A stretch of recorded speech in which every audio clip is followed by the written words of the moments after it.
नमामि शमिशान निर्वाणरूपम विभुव्यापक ब्रह्मदेवस्वरूपम. Hi hello नमस्कार, मी कोमल आणि स्वागत आहे तुमचं नाशिककर कोमल या मराठमोळ्या यूट्यूब चॅनलवर.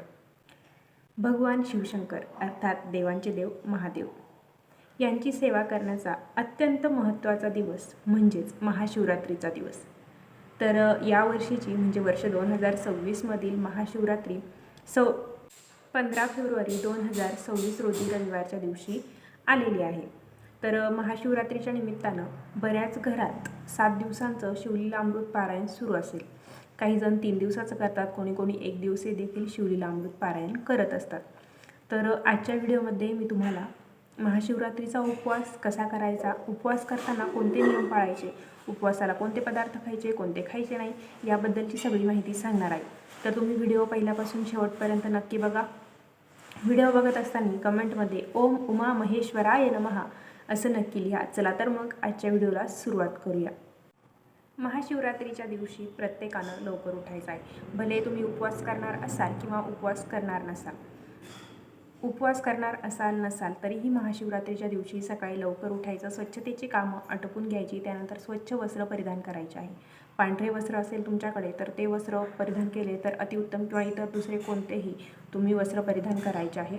आणि त्यानंतर देवपूजा करून घ्यायची आहे. आणि जवळपास शिवलिंग असेल किंवा घरात शिवलिंग असेल तर सर्वप्रथम भगवान शिवशंकरांची आपल्याला विधिवत पूजा करून घ्यायची आहे. त्यांना जलाभिषेक करायचा आहे.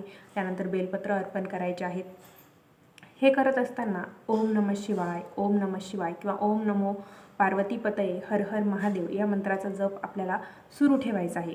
आता उपवास करणार असाल त्यामुळे तुम्हाला केस धुवून घ्यायचे आहे. आता समजा महिलांच्या बाबतीत एखाद्या स्त्रीला मासिक पाळी असेल किंवा सुतक असेल, विटाळ असेल तर तुम्ही केस नाही धुतले तरी चालेल. तुम्हाला फक्त उपवास करायचा आहे, बाकी तुम्हाला पूजा वगैरे करता येणार नाही. मनोभावे तुम्ही फक्त उपवास करू शकता.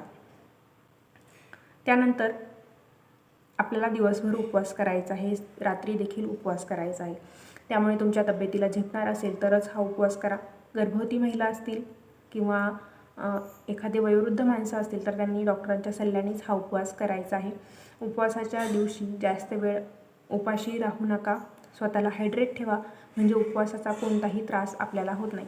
आता महाशिवरात्रीचा उपवास कसा करायचा तर आपण सर्वप्रथम सकाळी उठल्यानंतर भगवान शिवशंकरांची, महादेवाची आपल्याला विधिवत पूजा करून घ्यायची आहे. तुम्ही 4 प्रहर पूजा देखील करू शकता किंवा साधी भोळी सकाळची पूजा तुम्ही करून घेऊ शकता.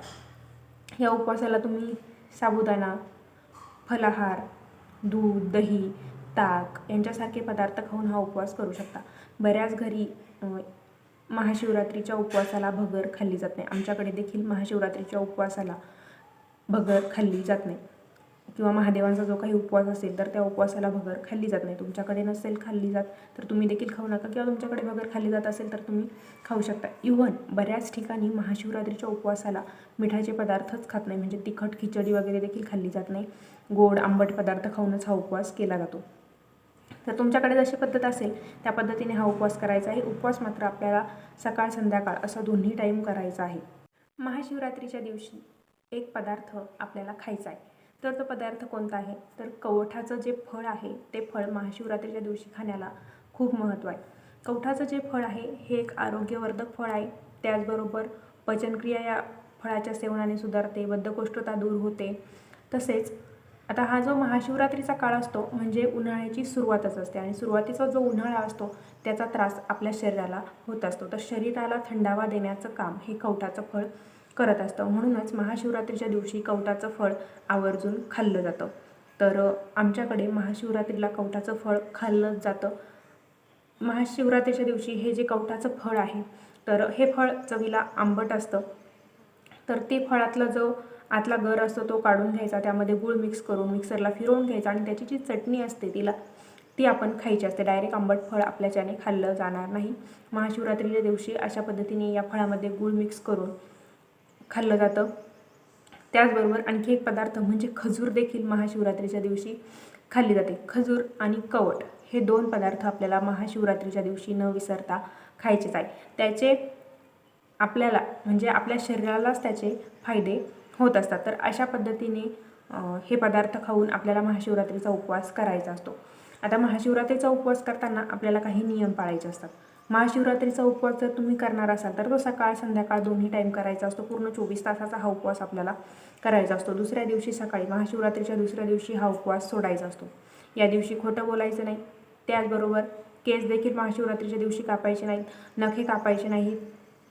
महाशिवरात्रीच्या दिवशी भगर देखील आपल्याला चुकूनही खायची नाही.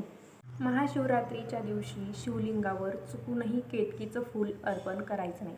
त्याचबरोबर शंख देखील महाशिवरात्रीच्या दिवशी आपण वाजवायचा नाही. कारण पौराणिक कथा आपल्याला असं सांगते की भगवान शिवशंकरांनी संकासूर नावाचा जो राक्षस होता त्याचा वध केला होता. त्यामुळे महाशिवरात्रीच्या दिवशी शंख वाजवणं देखील वर्ज्य आहे. आपण पूजेमध्ये ज्या काही अक्षतांचा वापर करणार आहोत तर त्या अक्षता अखंड असल्या पाहिजे. त्यातला एकही तांदूळ तुटलेला फुटलेला नसेल याची काळजी घेऊन आपण महाशिवरात्रीच्या दिवशी पूजेमध्ये तांदळाचा वापर करायचा आहे. त्याबरोबर महाशिवरात्रीच्या दिवशी चुकूनही काळ्या रंगाचे कपडे आपण परिधान करायचे नाही. शक्यतो पांढरे किंवा इतर दुसऱ्या कोणत्याही रंगाचे कपडे आपण परिधान करायचे. महाशिवरात्रीच्या दिवशी मांसाहार, मद्यपान, त्याचबरोबर तामसिक अन्नपदार्थ या सर्व गोष्टींपासून दूर राहायचं आहे. पूर्ण श्रद्धेने आणि निष्ठेने हा उपवास करायचा आहे. महाशिवरात्रीच्या उपवासाची सुरुवात ही सूर्योदयापासून होते आणि दुसऱ्या दिवशी सूर्योदय झाल्यानंतर हा उपवास सुटत असतो. त्यामुळे हा उपवास करायला जरा कठीण आहे आणि तेवढाच सोपा देखील आहे. फक्त आपण थोडी काळजी घेतली, स्वतःला हायड्रेट ठेवलं, जास्त पाणी पिलं, फळं घेतले, ज्यूस पिलं तर आपल्याला या उपवासाचा कोणताही त्रास होणार नाही. जास्त तेलकट पदार्थ देखील उपवासात आपण खायचे नाही. भोळे महादेव प्रसन्न करायला आपल्याला खूप काही कष्ट घेण्याची गरज नाही. साधं तुम्ही महाशिवरात्रीच्या दिवशी जलाभिषेक केला तरीही भगवान शिवशंकर तुमच्यावरती प्रसन्न होतील. महाशिवरात्रीच्या दिवशी ज्यांचे लग्न जमत नाही किंवा मनासारखा जोडीदार त्यांना भेटत नाही तर त्यांनी काही उपाय केले तर लवकरच विवाह योग जुळून येण्याची शक्यता असते.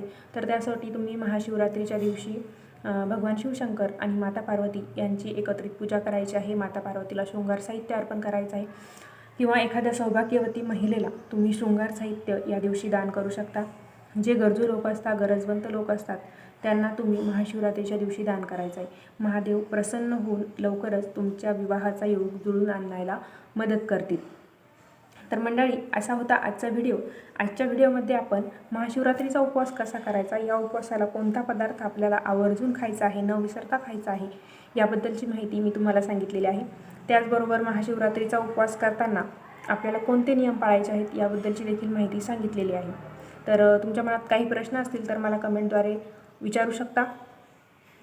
व्हिडिओ आवडला असेल तर व्हिडिओला लाईक करा, जास्तीत जास्त शेअर करा. चॅनलवर नवीन असाल, माझा व्हिडिओ तुम्ही पहिल्यांदा बघत असाल किंवा चॅनलला सबस्क्राईब केलेलं नसेल तर धार्मिक, आध्यात्मिक तसेच सणावारांची व्हिडिओ बघण्यासाठी आजच आपल्या नाशिककर कोमल या मराठमोळ्या यूट्यूब चॅनलला सबस्क्राईब नक्की करा. भगवान शिवशंकर आणि माता पार्वती तुम्हा सर्वांच्या इच्छा पूर्ण करो अशी मी त्यांच्या चरणी प्रार्थना करते.